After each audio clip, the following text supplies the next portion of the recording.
नमस्कार,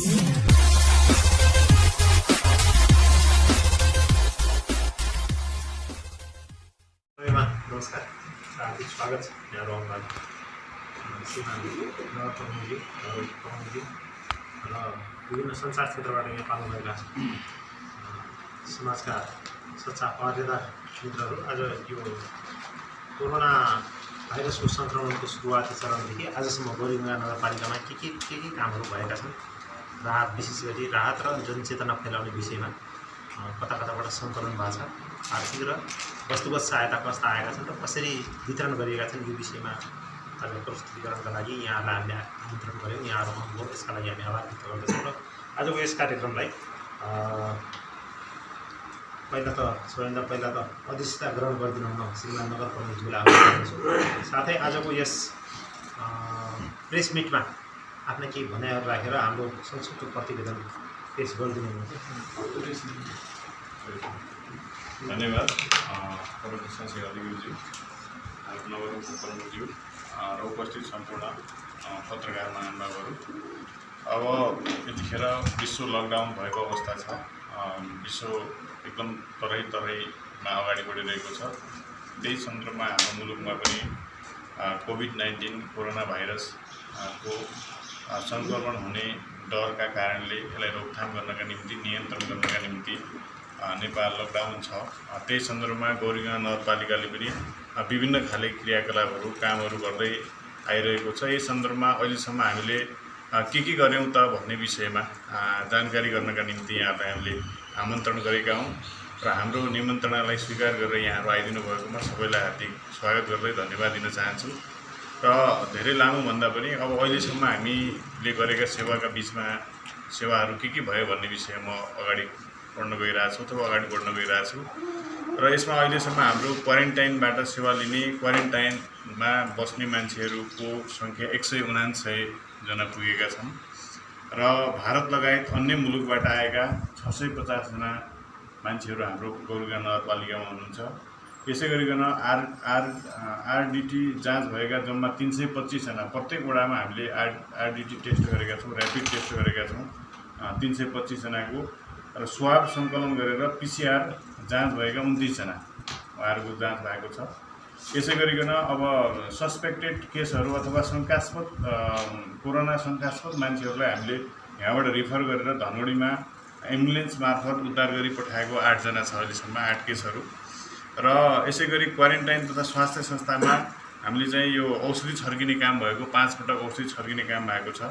र फिभर क्लिनिकका लागि बुथ निर्माण भएको छ मसुरिया र चौमला 2 ठाउँमा। हामीले अब ज्वरो आउने मान्छेहरूलाई अलग्गै बाटोबाट त्यो बुथ मार्फतै हामीले चाहिँ यो यसको चाहिँ उपचार गर्ने भनेर फिभर क्लिनिकको व्यवस्थापन गरेका छौँ 2 ठाउँमा।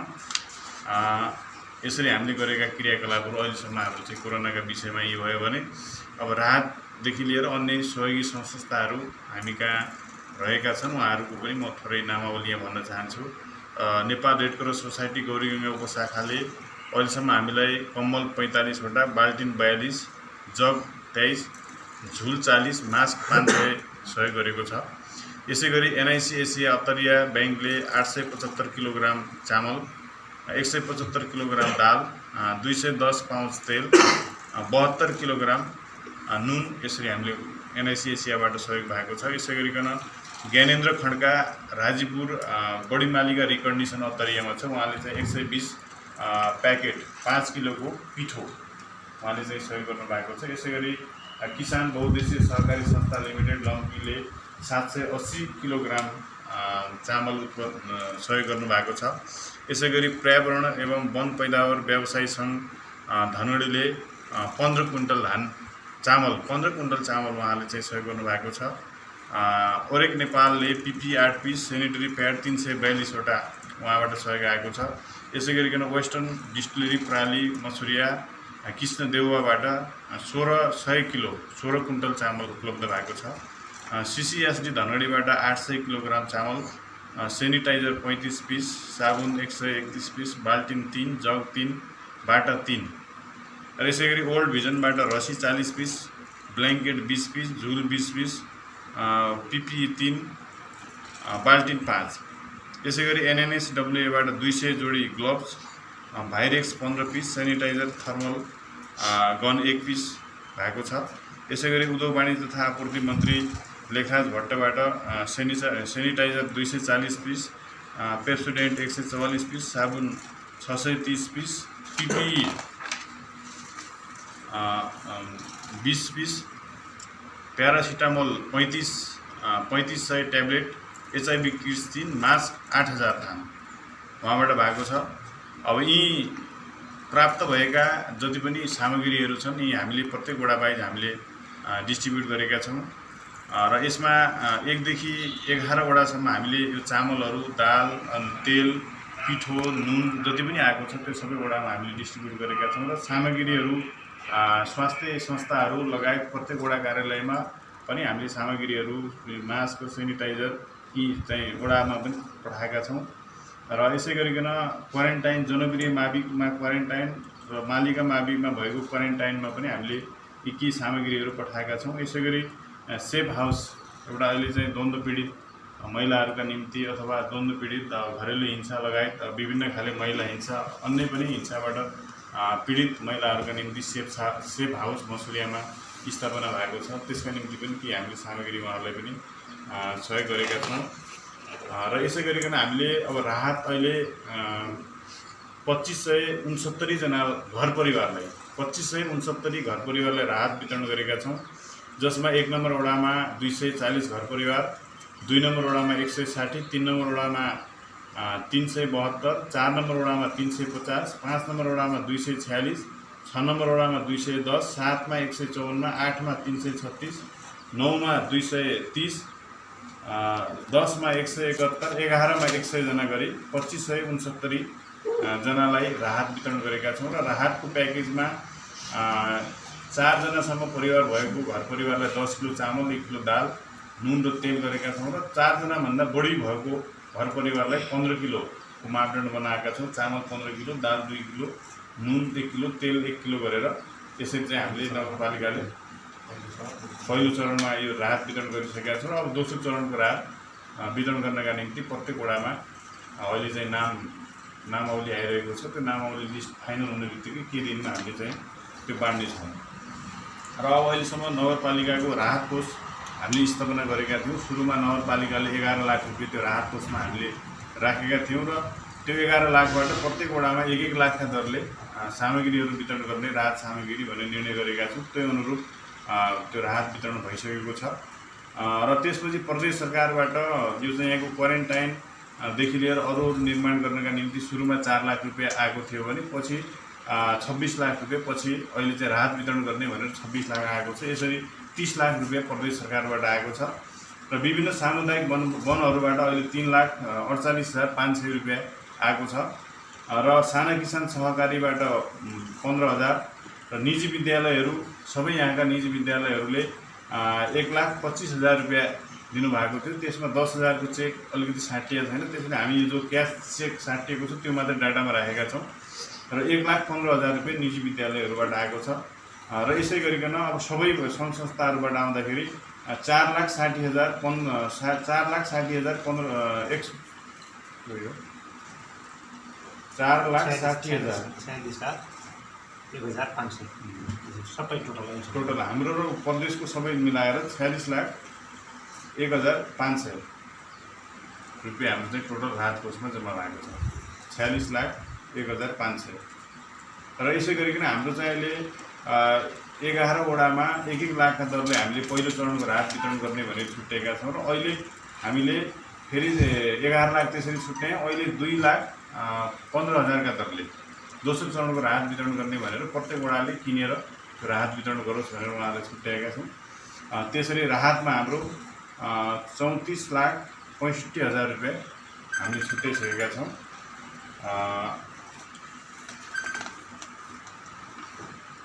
अब यसै गरिकन अब हाम्रो यहाँ नगरपालिकाले अब यसमा चाहिँ गरेका कामहरूमा पनि केही कुराहरू यहाँ राखेका छन्। तपाईँहरूले चाहिँ अब यो थाहा नै भएको छ, प्रचार प्रसारका कुराहरूदेखि लिएर ऱ्यापिड रेस्पोन्स टिम गठनदेखि लिएर यी सबै कुराहरू चाहिँ हामीले गरि नै रहेका छौँ र अरू नगरपालिकाबाट गर्ने दैनिक कुराहरू र हामी चाहिँ अब यो अरू सबै कामहरू जे छ सबै कुराहरू गरेकै छौँ।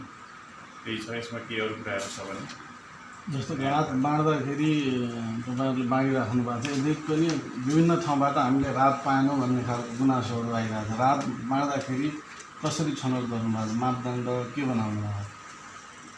मापदण्ड हामीले के भने सबैभन्दा पहिला अब असङ्गठित क्षेत्रका मजदुरहरू जसको आर्थिक अवस्था कमजोर छ, असहाय छ, अपाङ्ग छ, त्यस्ता खाले मान्छेहरू जसको घरमा चाहिँ अब खाद्यान्नको अभाव छ र लकडाउनका कारणले काममा जान नपाएर, बाहिर जान नपाएर उसले भोकै बस्नुपर्ने अवस्था छ, त्यस्ता मान्छेहरूका निम्ति पहिलो चरणको राहत हामीले वितरण गरेका हौँ, खाद्यान्न राहत। र त्यसमा चाहिँ अब सबै वडा कार्यालयले, वडा समितिले सिफारिस गरेर बाँडेको छ। सबै वडा समितिलाई हामीले त्यसको जिम्मेवारी पनि दिएका छौँ। प्रत्येक ठाउँमा विभिन्न टोल विकास समितिहरू छन् र त्यसै गरिकन हाम्रो चाहिँ राजनीतिक संयन्त्रहरू छन्। यी सबैबाट चाहिँ हामीले सङ्कलन भएका नामहरू फाइनल गरेर उहाँहरूलाई चाहिँ त्यसरी राहत वितरण गर्ने प्रक्रिया सुरु गरेका छौँ। क्वारेन्टाइनहरूको व्यवस्थापन कसरी गर्नुभएको छ? किनभने व्यवस्थापनसित गुनासोहरू छन्। क्वारेन्टाइनको व्यवस्थापन अब भएको छ। खास गरिकन हामीले प्रत्येक व्यक्तिलाई अलग बिस्तरा, पिपी, सुत्ने अलग झुल र त्यसको व्यवस्था सबै गरेका छौँ। खाने व्यवस्था गरेका छौँ। 3 पटक खानादेखि लिएर हरियो सागसब्जी, अन्डा यस्तो कुराहरू पनि हामीले त्यहाँ दिएका छौँ। र स्वास्थ्य कर्मीहरू पनि राखेका छौँ, सुरक्षा कर्मीहरू पनि हुनुहुन्छ। यो सबै यसको चाहिँ व्यवस्थापन गरेका छौँ। अहिले क्वारेन्टाइनमा मान्छेहरू छन् कि छैनन्, के छ अवस्था? क्वारेन्टाइनमा अहिले मान्छेहरू छन् कि छैनन्, के छ अहिले अवस्था? अहिले पनि छन्। अहिले 179 जना आसम्मको हो होइन? तीमध्ये कति फर्किए अथवा अहिले कति अहिले छन्? त्यतिमध्ये अहिले हाम्रो मसुरियामा 35 जना, चौमलामा 10 जना, 45 जना हुनुहुन्छ। बाँकी चाहिँ फर्किन्छ। तर एउटा प्रश्न गर्न मन लाग्थ्यो, जुन अहिले पश्चिमसम्म अब यो सिजन भनेको बिरामी हुने एकदम बिरामी बढ्ने समय हो होइन? अब यसमा चाहिँ हजुरले भन्नुभएको छ कि बिरामी जोलाई ज्वरो आएको छ त्यसलाई चाहिँ अलग्गै गरेर हामीले चाहिँ उपचार केन्द्र गरिरहेको छौँ भन्ने कुरा गर्नुभएको छ। अब यो चाहिँ कहिलेदेखि सुचार हुन्छ? सुचार भइसकेको छ कि या सुन्नेवाला छ? आजबाट हाम्रो बुथ सञ्चालन चाहिँ आज उद्घाटन हुँदैछ। यहाँ आजैबाट सुरु भएको छ। मसुरिया पनि हुन्छ, चौमला पनि हुन्छ। किनभने ज्वरो अलिक सस्पेक्टेड भएको हुनाले ज्वरो आएका मान्छेहरूलाई अलग बाटोबाट लैजाने र अनि त्यसपछि अरू बिरामीहरू जस्तै अब सुत्केरी हुने महिलाहरू भयो, अब अरू खाले विभिन्न खाले अब अरू खाले बिरामी। अहिले यो गौरीगङ्गा नगरपालिकामा त हाम्रो यो महेन्द्र राज राष्ट्रसँग जोडेको पहिल्यै जिल्लाको मध्य भाग पनि हो यो गौरीगङ्गा नगरपालिका।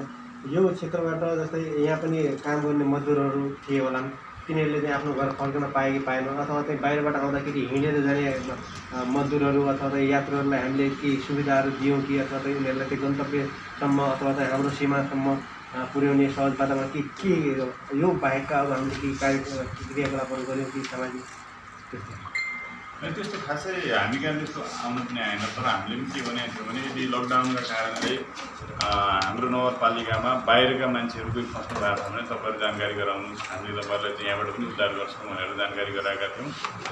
र अनि बाहिर बसेका, लकडाउनको कारणले बाहिर बसेका महानुभावहरू पनि कोही हुनुहुन्छ भने सम्पर्क गर्नुहोस् भनेर हामीले उहाँलाई कोर्डिनेसन गराएर कतिपय ठाउँमा पाहाड जाने साथीहरू पनि फस्नु भएको थियो। उहाँहरूलाई पाहाडको जाने गाडीहरू, एम्बुलेन्सहरूको व्यवस्थापन गरेर उहाँहरूलाई त्यता पनि पठाएका छौँ। र उता बुटोलबाट, काठमाडौँबाट आउने हाम्रो यहाँको नागरिकहरूलाई पनि हामीले चाहिँ त्यसरी व्यवस्थापन गरेर सम्पर्क गराएर उहाँहरूलाई त्यसरी ल्याएका छौँ। जस्तै अब हामीले इन्डियाबाट अथवा यो विदेशबाट आएका मान्छेहरू जो हाम्रो गौरीगङ्गा नगरपालिकामा छन् 650 जना।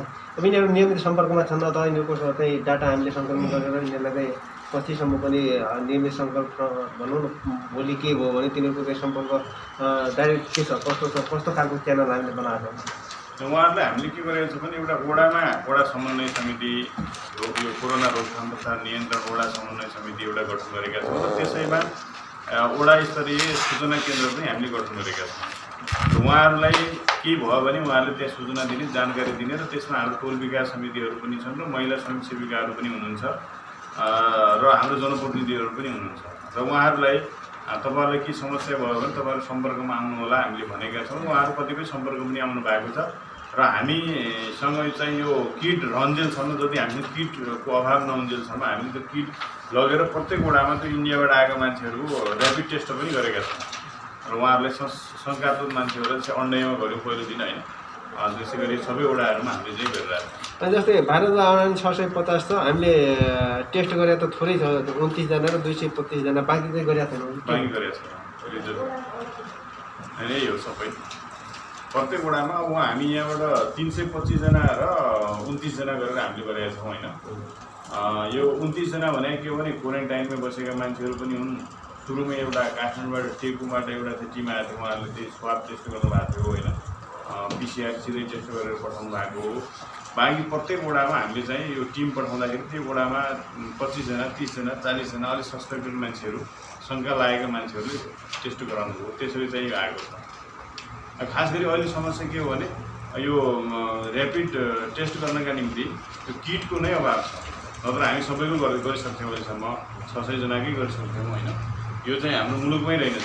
मैले यहाँको स्वास्थ्य डाइरेक्टरसँग पनि कुरा गर्दाखेरि यसको चाहिँ हामीले अभाव छ भन्ने कुरा गर्नुभयो र तैपनि कि जति हामी कहाँ आएको छ त्यति हामीले चाहिँ टेस्ट गरेका छौँ। विभिन्न जिल्लाबाट मजदुरहरू आइरहेको अवस्था छ अहिले बसमा। अनि तिनीहरूलाई अहिले क्वारेन्टाइनमा नराखिकन घरमा पठाइएको छ। अनि तिनीहरूको लगत सङ्कलन भएको छ कि छैन? एकदम सबैलाई त्यहाँ राखेर सो घोषणा हामीले गरेका छौँ। पहिला सुरुमै क्वारेन्टाइनमा ल्याउने, अनि क्वारेन्टाइनमा ल्याइसकेपछि उहाँहरूले चाहिँ अब घरमा व्यवस्थापन गर्न सक्नुहुन्छ कि हुँदैन त्यो कुराहरू गरेका छौँ। यदि घरमा क्वारेन्टाइन अथवा अलग्गै एकान्तवास बस्न सक्ने हामी छौँ भन्ने कुरा भयो भने उहाँहरूलाई हामीले अभिभावक सहित अथवा त्यो व्यक्तिले सो घोषणा गरेर कागजै बनाएर हामी घर एकान्त बस्नेछौँ भनेर कागजै बनाएर पठाएका छौँ। सबैको डिटेल छ, फोन नम्बर सहित राखेका छौँ, कहाँबाट आएको हो लिखित हिसाबले कागज त्यसको जिम्मेवारमाथि निगरानी गर्ने कि त्यस्तो छ। निगरानी गरेका छौँ प्रत्येक वडामा त्यो जानकारी गराएर सर्कुलेसन तपाईँले हेर्नुहोस् भनेर उहाँहरू पनि वडा अध्यक्षले हेऱ्यौँ हामी घरै बस्नु भएको छ भने 2-3 जना ठाउँबाट मलाई यहाँ चाहिँ रिपोर्ट पनि आएको छ होइन। लकडाउनसँगै पछिल्लो क्रममा हिंसा होइन, बलात्कारका घटनाहरू बढ्दै गइरहन्, नगरपालिकामा बलात्कार पनि भयो, हत्याहरू पनि भइरहन्। यसकोलाई नियन्त्रणको लागि केही यस्तो नगरपालिकाले बनाएको? अब यो के छ भने अब यो हिंसा हुने कुरा योले गर्दाखेरि अलिक बढिया छ। अहिले मान्छे के छ भने लकडाउनको कारणले घरैभित्र बसेका कारणले पनि अब बाहिर जान नपाउने, त्यो कारणले घरेलु हिंसाहरू पनि बढेका छन् होइन।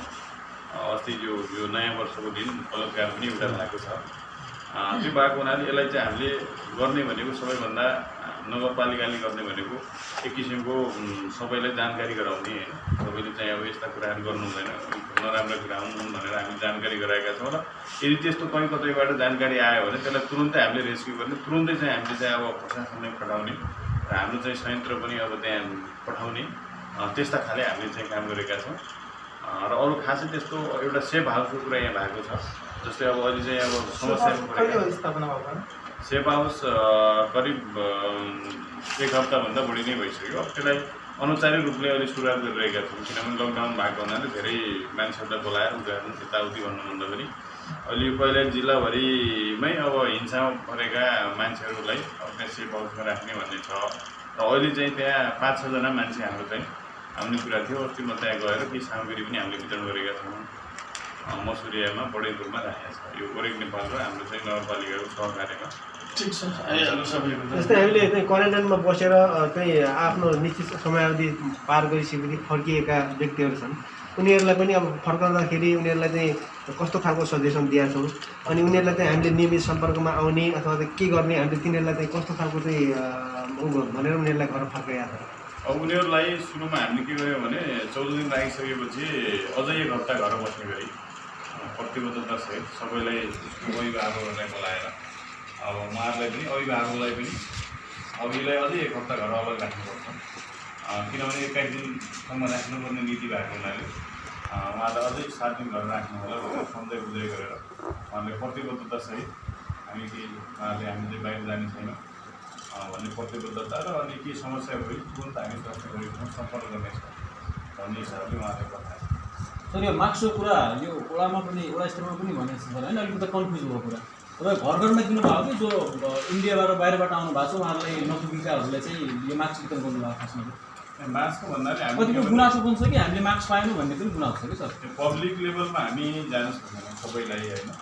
यो भने के हो भने अब जो अहिले बाहिरबाट आएको मान्छेहरू, क्वारेन्टाइनमा आएको मान्छेहरू र वडा कार्यालयमा आउने मान्छेहरू होइन, वडा कार्यालयलाई हामी वितरण गरेका छौँ, हामीले स्वास्थ्य संस्थालाई वितरण गरेका छौँ, स्वयंसेविकाहरूलाई वितरण गरेका छौँ।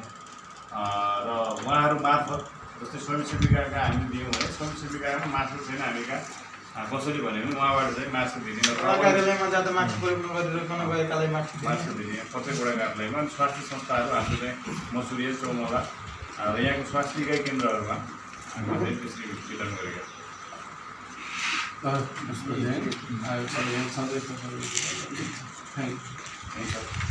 ठिक छ। धन्यवाद सबैलाई धन्यवाद छ। यहाँहरू सबैलाई पुनः धन्यवाद यहाँको आइदिनुभयो सुन्नुभयो र बेला बेलामा हामी हाम्रा गतिविधिहरू यहाँहरू सामु त्यसरी नै ल्याउनेछौँ र मिडियाले को यतिखेर धेरै ठुलो रोल छ। हामीले अपेक्षा गरेको कुरो के हो भने जनतालाई अझै पनि सचेतीकरण गर्नुपर्ने आवश्यकता हामी यहाँ छ। त्यसमा यहाँहरूको अमूल्य सहयोग रहनेछ। पनि भएको छ एउटा यो पर्यावरण एवं वन पैदावार व्यवसाय समिति 15 क्विन्टल हो, किलोग्राम भएको 25 1500 गरिदियो 15 क्विन्टल 1500 किलोग्राम र यहाँको सहयोगको लागि 25 किलोग्राम मात्रै भएको है। आभार व्यक्त गर्दै आजको यो हाम्रो पत्रकार सम्मेलन पनि यहीँ समापन भएको यहाँमा निवेदन गर्दछु।